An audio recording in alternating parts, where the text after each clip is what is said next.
everybody. It's your drunk FX on Screw Attack's website watching Sub-Zero versus Glacius.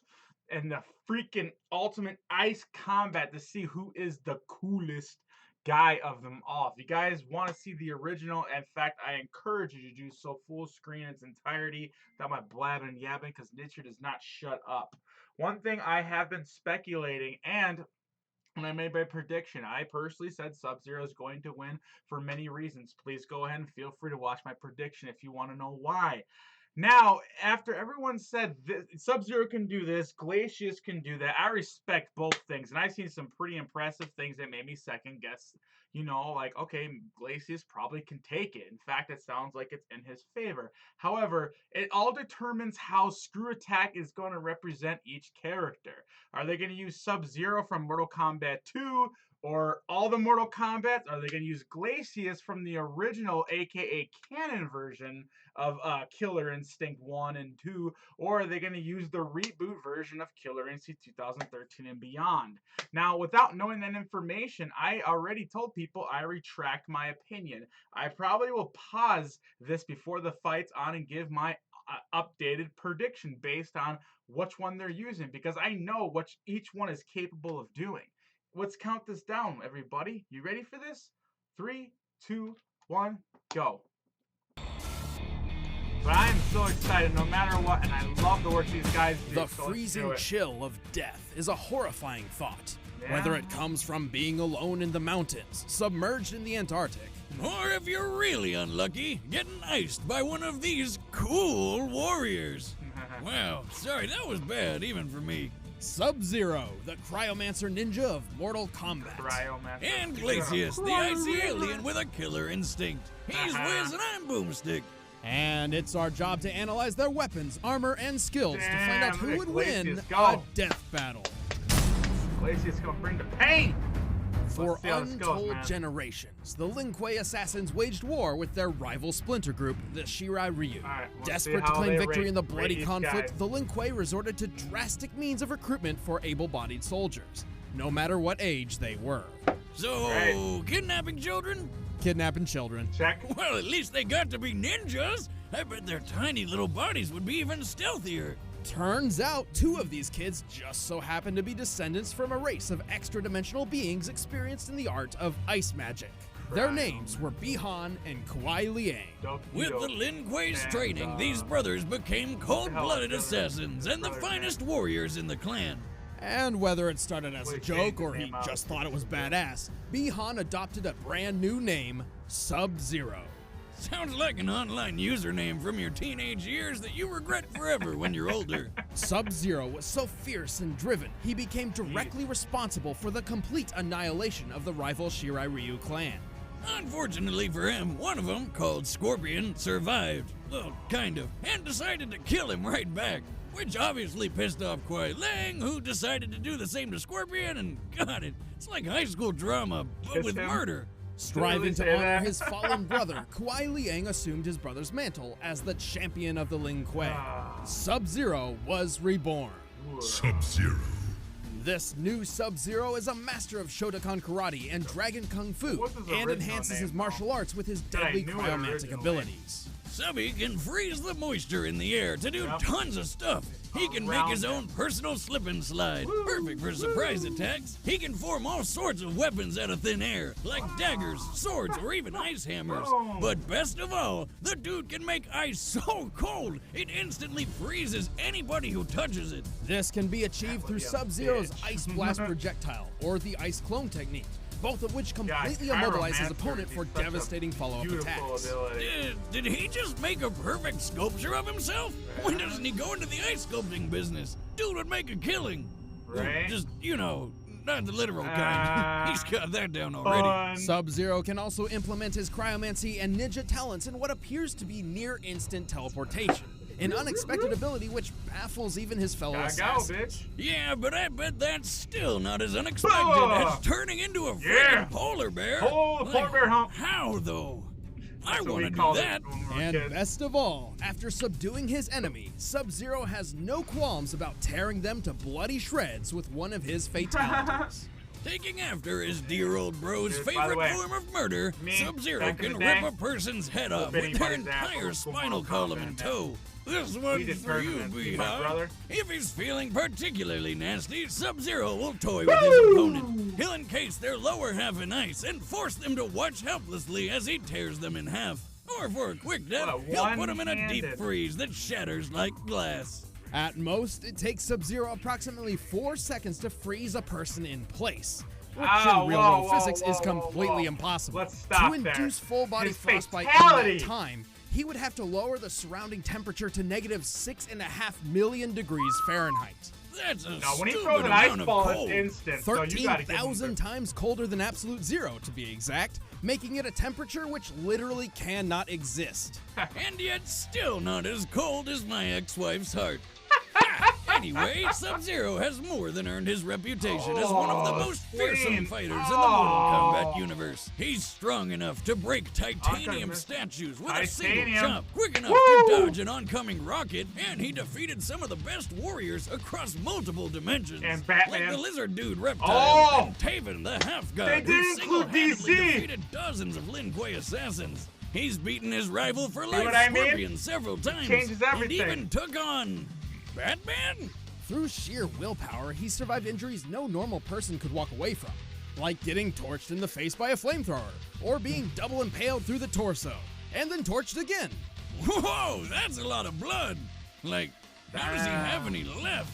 I know, right? But that pales in comparison to when he underwent the procedures which turned him into a cyborg, and then was blown apart and reassembled into human form while still conscious. Damn, what a tough son of a bitch. But don't overestimate him. Although Sub-Zero keeps company with powerful spirits, undead wraiths, and immortal gods, he's not one of them. He may have incredible powers, but he's still just a mortal man. Also, his emotional baggage and desire to live up to his brother's name has clouded his judgment more than once. But that didn't stop him from becoming Grand Master of the Lin Kuei. He changed their goals, turning them to the side of good, and even formed an alliance with his old rival Scorpion over a nice brunch. Life couldn't get any better. And then they found dragons! Shirai Ryu, dog. Lin Kuei scum! Death is more honor than you deserve. Well, here's the thing. They didn't mention Beyond about our solar speed for system, Cabal. advanced civilizations are governed by the able to 88 take on decrees. Cabal. Should anyone He's still dare alive. violate these laws, Cabal's almost they will as find fast as themselves the Flash. targeted by the Galactic Marshals. Let's see how this AKA Space Cops. One of these alien officers was sent to Earth to investigate an eerie distress signal, but he was They're all shot down dancing. by the world-dominating corporation called Ultratech. You know, evil Walmart. Ultratech had reverse-engineered equipment from an alien crash some decades prior, the Roswell incident. However, the use of advanced technology by less developed species is a clear violation of the 88 decrees. Kinda like if you saw a chimpanzee pick up a flamethrower, it'd be awesome, but you'd want to take it away real quick. Determined to correct these wrongs and return home, the alien marshal set his sights on bringing Ultratech to their knees and recovering his lost technology. And if he couldn't, he'd just blow it all up. It was Ultratech who Wow, codenamed Jesus him Christ. Glacius.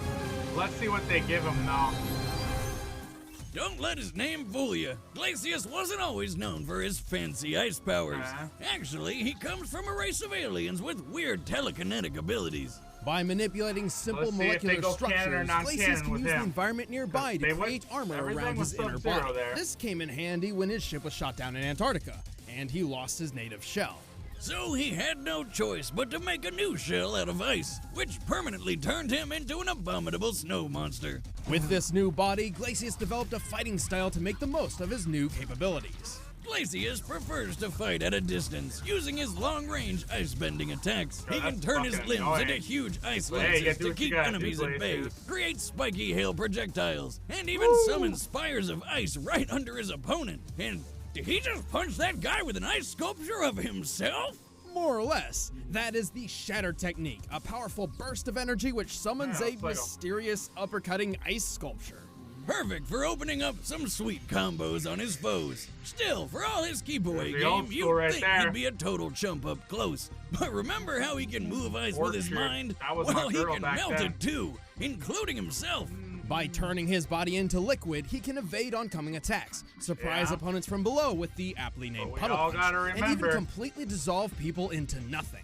And as an added precaution, he can summon extra ice to his body to serve as thicker armor, though his molecular telekinesis is too limited to maintain this armor for long periods of time.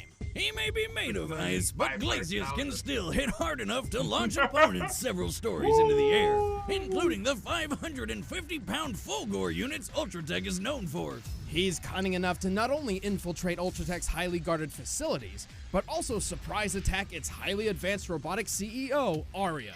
Before making his move, by Arya's own calculations, Glacius was able to drop the temperature of the entire room by 122 degrees Fahrenheit in 0.026 seconds. Nice. That's a quarter of a tenth of a second. Just like Sub-Zero, he can lower a person's temperature by like thousands of degrees to freeze his opponents completely solid.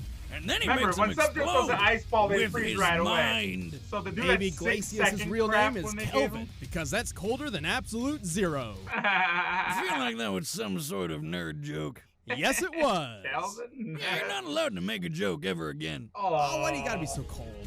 Anyway, in Glacius' mission to bring down Ultratech, he battled and defeated dozens of killer robots, a zombie pirate, a genetically engineered dinosaur fighter, and a werewolf. He even killed Cinder, the guy who's made of friggin' fire. Okay, you know, they're using opposite ice. Glacius is ridiculously intimidating, but he does have a weakness. His natural body within the ice is fragile and defenseless. His entire fighting style is built around keeping foes away for this very reason. So, how many licks does it take to get to the center of a Glacius? That's gross. What? He looks like a giant popsicle with legs. Come on. You know what, Boomstick? I love these guys. You're fucking weird. Oh my god, you guys. I might have to donate extra for that joke. Set. Let's end this debate once and for all. Here we go, everybody. It's time for a death battle! Let's see, everybody, how it goes. They want a cannon with Glacius. As long they did not mention he can switch elements, so we'll see. This is real. He can freeze anything around him. So if that ice tries to go beneath him, he would turn instantly into ice. That's how it would work. You will know the chill of death. Oh, shit. Oh, oh, oh, oh, oh, oh, oh, oh, oh, oh, oh. I will give it to Glacius, though. He's got the combos. But then again, Mortal Kombat system, yeah. Sub-Zero can do some combos, too. Oh! Oh, he fell for that ice pool, man. He can teleport back, though. Oh, oh, oh, oh, oh, oh, oh, oh, oh, oh, oh. Oh, he's like, get that shit out of here, player. Woo! No, Glacius ain't having that. There he is. Oh, man. Sub-Zero, you talking too much, player. Get up in there and whoop some ass. Yeah, eat that shit. Whoa! He threw the ice, didn't do anything. Woo! What? They just burned his hand off? What the fuck is going on? Oh my god, he just killed him! Oh! Oh!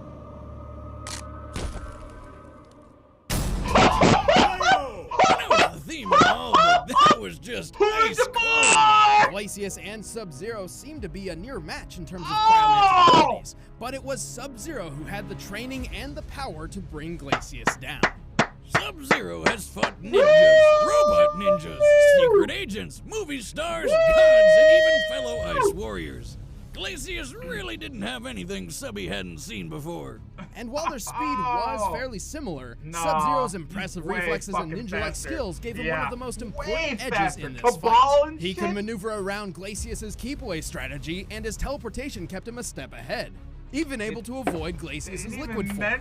And while Glacius did possess a minor form of telepathy, there's no evidence to suggest that it was used for anything other than direct communication.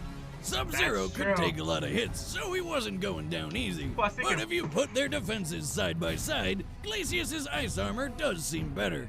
But it really didn't matter because Subs could just chop right through it. Oh, Sub-Zero could shatter titanium statues in a single blow, a feat which requires at minimum 63,000 pounds of force per That's square what inch. I was trying to tell y'all. And titanium is obviously tougher than ice. Fucking Assuming crazy Glacius' high. shell is composed of blue ice, the purest and toughest form ice can take, it would still only take at most 57,000 pounds of force per square inch to crack his entire body in half.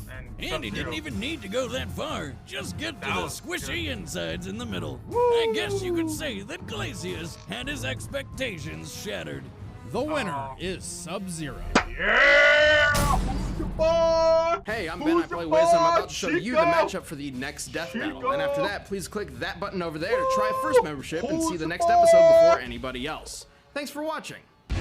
I like to be the only person that actually voted for this motherfucker. Android, what the? Oh my god!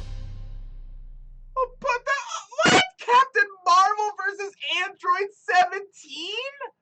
Oh, come on, man. Come on, man. That's not even fair. I'll double check some things, but okay, I'm gonna do an impulse prediction, then an update prediction. But right now, here's the impulse prediction. For obviously, because of that Marvel bitch is gonna wipe fucking 17. Like, there's this.